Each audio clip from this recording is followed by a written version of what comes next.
Welcome to Think Big with Dan and Qasim. Join hosts Dan Melnick and Qasim Masood as they explore big ideas, limitless possibilities, and engage with visionaries, entrepreneurs, and thought leaders who dare to dream big, get inspired, motivated, and find practical tips for personal growth. Think big, dream bigger, and ignite your potential. All right, welcome to Think Big with Dan and Qasim, and our guest today is Mike. So, Mike, if you want to go ahead and introduce yourself, tell us where you live and what you do for a living. Yeah, my name is Mike Anthony. I live in Dallas, Texas, and I really just do anything with creative directing. I do a lot of online marketing for arts and antiques, classic cars and stuff like that too. And then I made a movie last year, so that was my own project. And then I sell a lot of art and antiques. I've been doing that since I was probably 16 years old, so that's been my main thing. I love doing that.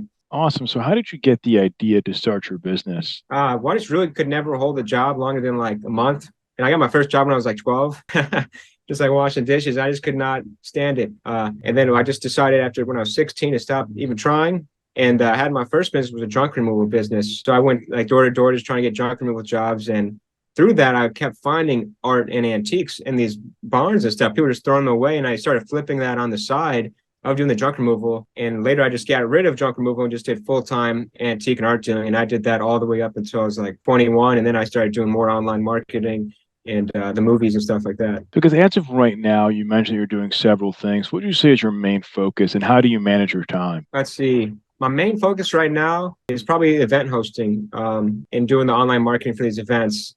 Right now in Dallas, I'm hosting with a group of people, a group called the Dallas Socialite, and we're about to start doing bi-weekly events through various hotels. The first one is October 7th.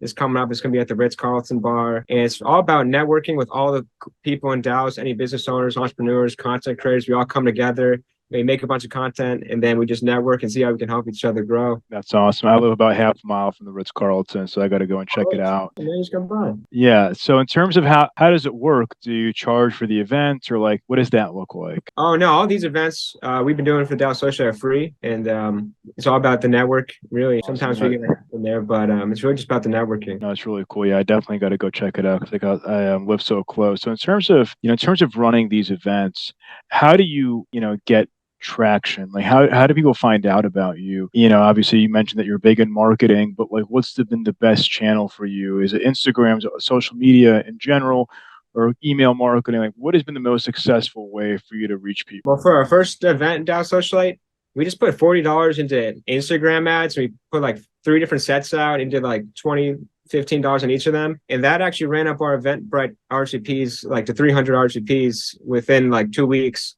And that was more than we could even hold at the venue. And we have all those emails now collected. So now we reach back out to those people for our next events and next. But Instagram and just our personal network, because in our group, we have 5 people in our group. And one of them is named Alex Palma. He's been throwing meetup events for the past year or two. So he has a really big network in Dallas. I think he had the biggest meetup group in all of Dallas for networking, 4,000 members. And now he came to our team and we kind of came together and we're going to start the Dallas Socialite even bigger. That's really cool. So you said that you spent only $40 on ads. You got 300 people to sign up. Yeah, that was awesome. We had a pretty bold ad. We were just the best people in all of Dallas are going to be here. You have to be here. There's free drinks. There's live music. There's live jazz. And you have to dress to impress. There's security at the door. If your outfit's not good enough, you're going to get thrown out. That one got so many reshares. So that one kind of went a little bit viral online. And I think a lot of the RSV came from that. That's really cool. So I guess what's your main objective? Obviously hosting events. You said that it's free. You're not making money off of it. So is it more of you're putting the word out there, making connections, and eventually you're hoping to get some business for your marketing agency? What does that look like for you? Yeah, it's really about the social equity of it and meeting all the people and all the business owners to do their marketing projects, or even more antique collectors and art collectors, because I do personal antique and art dealing for some of my clients too. So you just never know. I got a lot of different venues. So just meeting with people is really my entire business. So it's really not an expense to throw these events. So in terms of technology, obviously, we're in that space. I always ask that question. What role does it play when it comes to your business? Oh, a huge part. Almost everything I do currently is online. All my ads I run online. I met a lot of my clients through online, even though I met a lot in person too, but a lot of the sales are through online. And especially when I started selling antiques, it was all through eBay. And eBay is really the foundation of what helped me grow everything. So course, I do a lot of video editing too, because I make all the content for all my pages, and I edited my whole movie myself too. So I really like online. I think it's a great place. No, and that's cool because actually for me, my first business was also on eBay. I used to sell autographs, memorabilia. So I'm originally from Chicago. I've been in DFW for about 3 years now, but I used to go to, hotels, sporting events, concerts, get autographs and sell them on eBay. So that's actually eBay's been an amazing channel for me as well. It really is. eBay's an amazing channel to get started on selling stuff online. So no, I'm just curious, like in terms of now, like, are you still using it to sell things or not anymore? No, I still do because it's still a great marketplace. It really is. So I'll just cross list any of my antiques and artwork or anything I'm selling across every platform, because there's softwares now where you can connect all the different marketplaces to one source and just shoot them all out. And, the more people that see it, the more money you make. So that's what I'm about. That's cool. No, like I said, it like my whole first business was all 100% on eBay. I didn't have a website, anything, only selling on eBay. And I wish I would have had a website, but I feel like at the time it just made the most sense. I started also like when I was in high school. So it really was the best platform. Yeah, that's the thing. Like the marketplaces versus like your own website, like you don't have to drive traffic to the marketplace. They already did that for you. Like, when you have your own website, it is so difficult in the beginning to get like more than 100 people to click on that website. It takes a lot of effort to get people to find your site when there's huge ocean of websites on there.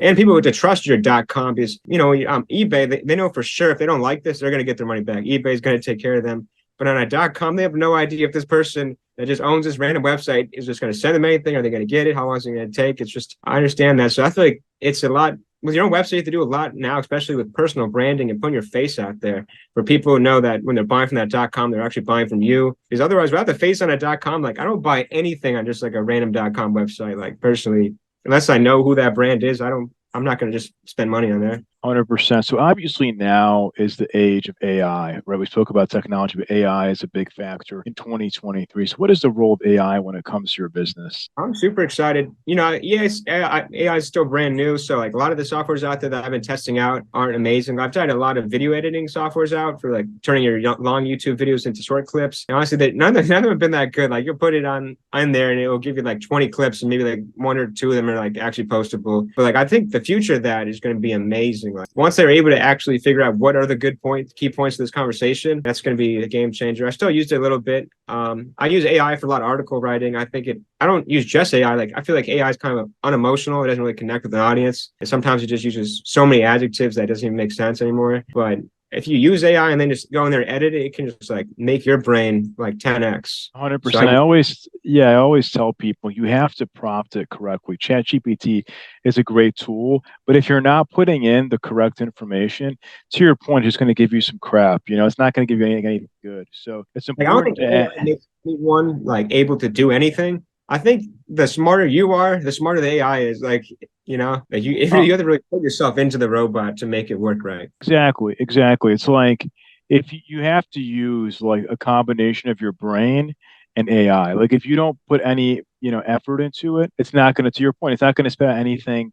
Like and like for me too, it's funny, Mike, because like I always see that when somebody writes a post only using AI, you can tell. I mean, it's so obvious. It's like.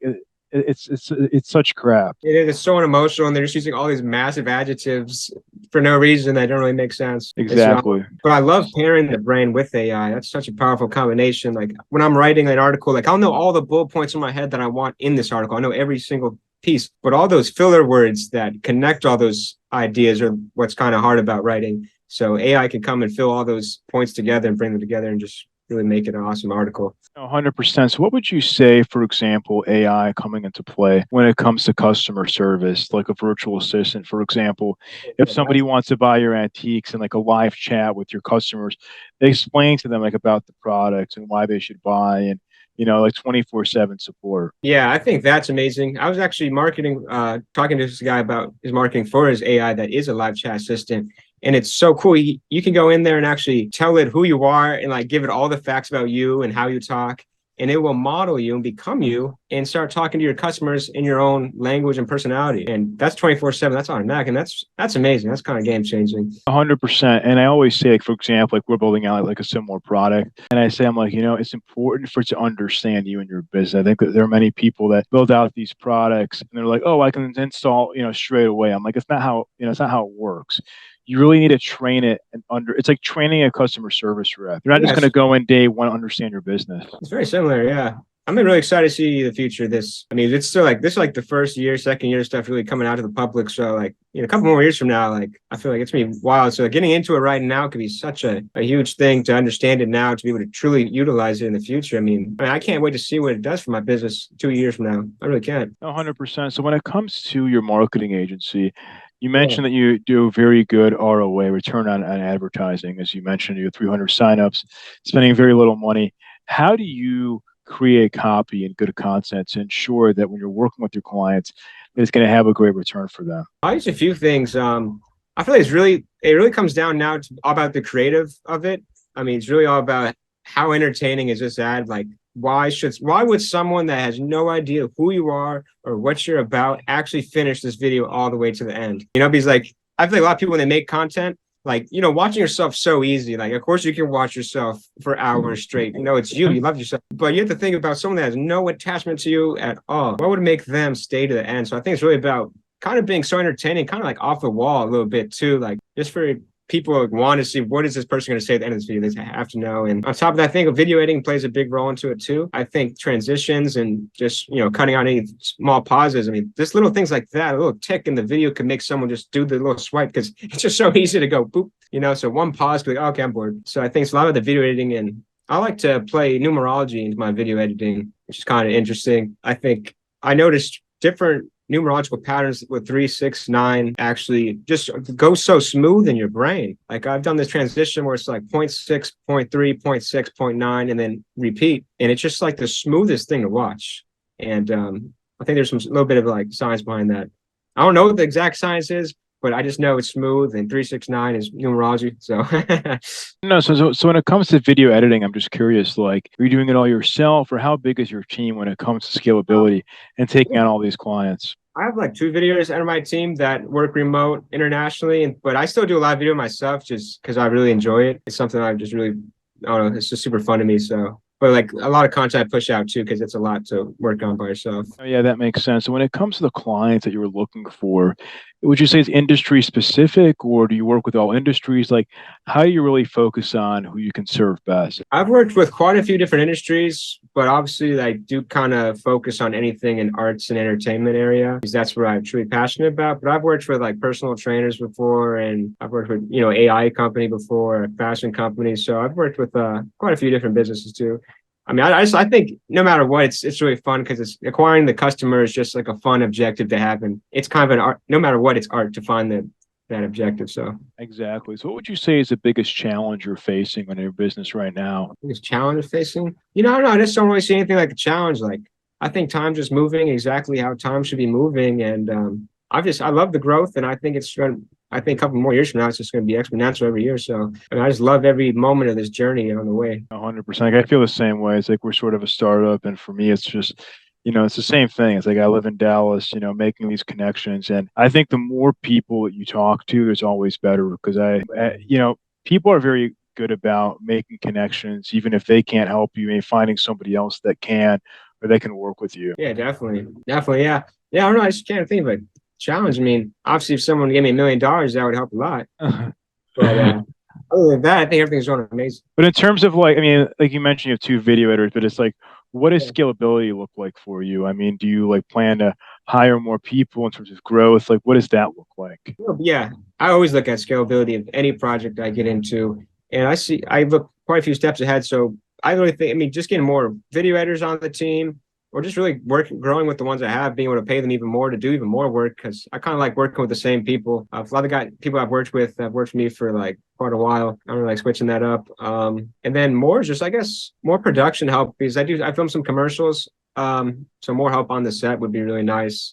It's usually just me and like 1 or 2 other people, but I've seen other production sets they got like teams of people, like 10, 15 plus people, and that would be fantastic. It's really just having more people on the team, I guess. But do you think it's necessary to have that many people? I mean, I feel like to have a commercial, like, I don't know if you need that much overhead per se. Yeah, no, that's true too. But yeah, I guess for a commercial, yeah, but maybe for like a bigger production, like an actual series or something like that, it makes more sense. For sure. So can you talk more about your film? You mentioned that you recently recorded a film. So just what is that all about, and what did that process look like for you? Yeah, it's called Zodiac Crush. It's an astrology dating movie. It's like reality TV, not scripted. My cousin's the star of the movie. We made the whole movie because it was her dream to be in The Bachelorette, but she got like denied every year. And then I also have an astrology drop shipping business, which is like astrology, numerology gifts. So I was like, we should just pair those together and make like a movie. Because I've always been into want to make film and stuff like that. And we just came together pretty spontaneous. We really didn't plan it much. We just lived each day by day and made this whole movie. We funded it all ourselves. We shot it ourselves. I mean, there's probably like 4 or 5 people on the crew production throughout the whole thing. Some days it was just us. Our budget, I mean, we probably spent like $15,000 on the whole movie. And then we have just been throwing live shows. We premiered in downtown Fort Worth. And that was a huge hit. That was awesome. And then we did it again in Austin, Texas. That was awesome. And then just 2 days ago, we tried doing it here in Alabama. But that was a major fail. We were on the local news twice. We invited the whole school out, but I guess I don't know what it was. It was raining that day. I don't know what happened, but no one came. So it's kind of sad. But in terms of, I was gonna say, small towns, maybe Alabama wasn't really into astrology. I'm not sure, but we're excited to keep going. Probably gonna do our next tour in either Houston or Denver. so basically so you recorded this film and then you go around touring and kind of, I guess, reenacting the movie in person. Is that kind of what it looks like? Oh no, it's a film. So we put it on the screen and we rent out a movie theater. Okay. And then we just promote tickets online, and we sold out the show in Fort Worth and we sold out the show in Austin. We didn't sell this show out, but I think we're going to sell out the next show again. But overall, like, we haven't profited off the movie, like we spend way more on these events because we make them so much fun and we get so much things involved. But it's really like the movie changed my life, truly. I mean, the people that I met from this movie, the people that saw the movie and then wanted to work with me for more marketing or for more video editing, like the movie like made my business like skyrocket. Like the movie was definitely like, I lost crazy amounts of money on this whole project, if you just look at the movie by itself, but the amount of business and just networking and connections has made me has been remarkable. I mean, so it's worth it in every way. No, that's cool. I love how you really think outside the box. Like, you're like, oh, I'm going to create a movie and, try to grow my business or like have these networking events. It's like, I think that most people are not thinking the way that you're thinking. I think it's really smart that you're able to kind of do things in a way where people don't realize, like all these things can really help their business. Yeah, like I want to build a foundation of like my personal brand that's so strong that no matter what happens, that there's always going to be value in business to be happening because people know all those things that I've created and stuff. That's what it's really been about, just building like a massive foundation this whole time. Awesome. So what is being in Dallas, what has that been like for you? Because it helped, how has that helped your business? Well, I mean, I've lived in quite a few places. I've lived in Dallas and around Dallas like multiple times now too. So I mean, I don't know why, but I've always had the best business in Dallas. Like it's always been so much easier to start a business and run a business and make money there than any other place I've lived in. I lived in multiple cities in Florida, Colorado, New Orleans, Chicago. It's just, I don't know, things just weren't as easy. I don't know if it's maybe just me and maybe it's where I'm supposed to be. I think everyone has their own place they're supposed to be, but I think it's just a great place to start a business in general. I mean, there's like 7 million people just in DFW. And it's like one of the biggest business cities. So I feel like there's just infinite money to be made here. For sure. So you mentioned earlier that you were in Austin. So I guess Austin also is a big place for business and tech. So have you gotten some business from that? Or like, what does that look like for you? Yeah, I mean, I've done, I've worked with a few artists in Austin, and then we throw a show there, but I don't think I've done much more in Austin than that. And just, I mean, I've had a lot of fun there. It's an awesome city. So I love it, but mainly in Dallas. That makes sense. So in terms of your goal, I guess, for the next year or so, what does that look like for you? Like, what's your vision for 1 year from now? Yeah, well, I'm kind of planning that out right now. Is that I'm looking to get my own video production studio in Dallas in like the design district. And I want to build out a peer space for photos and video studio, make it really unique because I have so many antiques and art. I can like truly make a place super unique for that. And then I want to second it as an art gallery and antique gallery and just kind of work in my office out of there, but kind of have multiple different venues going out there. And I'm going to start hosting my own events probably all the time at the gallery too. Awesome. So what would you say is the one biggest piece of advice that you wish you knew before you started your business? Let's see. Let me think. I would say just to fully trust the creativity in my mind. Like, don't look at what other people are doing and just try to copy what's working. You know, I feel like you do have to copy what's working a little bit, but you truly have to be unique and just do whatever. I think your brain, what naturally is coming in your head is probably what's right, you know? So I wouldn't second guess yourself ever on that kind of stuff. Like, if you think something's right, you think something's going to work, go make that commercial idea, go make that Instagram post, you know, just do it. You know, you're not going to find out. So just be confident. I think in the beginning, I was a little bit scared to put all my ideas out there. I was like, oh, I don't have enough followers to be posting something like this yet or whatever it is. So I think just go out there and be all the way from day one, you know, don't build yourself up, just start at number one. That's awesome. So if somebody watching this wanted to reach out to you, do you mind sharing your website or the best way to get in contact with you? Yeah, follow me on Instagram and DM me. I always reply to everyone that wants help or wants to talk. Awesome. So can you share like your Instagram Oh yeah, at Mike V Anthony, and you can message me on there. I think I think my link tree in my bio has a contact form too. If you wanted to send me an email as well, I'm always open to talk. Or if you're in Dallas, you want to come to the Dallas Socialite, you're definitely invited if you're listening. Sounds great. Yeah, I'll definitely try and make it out there, Mike. I want to say that's probably the best way to reach me. Just come to the Dallas Socialite and shake my hand. Exactly. Well, I just want to say thank you so much for your time. I really appreciate it. We're rooting for you. Hopefully your company keeps growing. Hopefully your events go really well. I'm very excited for you. And yeah, thanks again. Yeah, thanks again, man. This was really fun. I enjoyed talking too, and hope to see you on October 7th and talk more about what you do and stuff and introduce you to my friends and stuff. Sounds great. Thank you, Mike. Yeah. All right. Bye.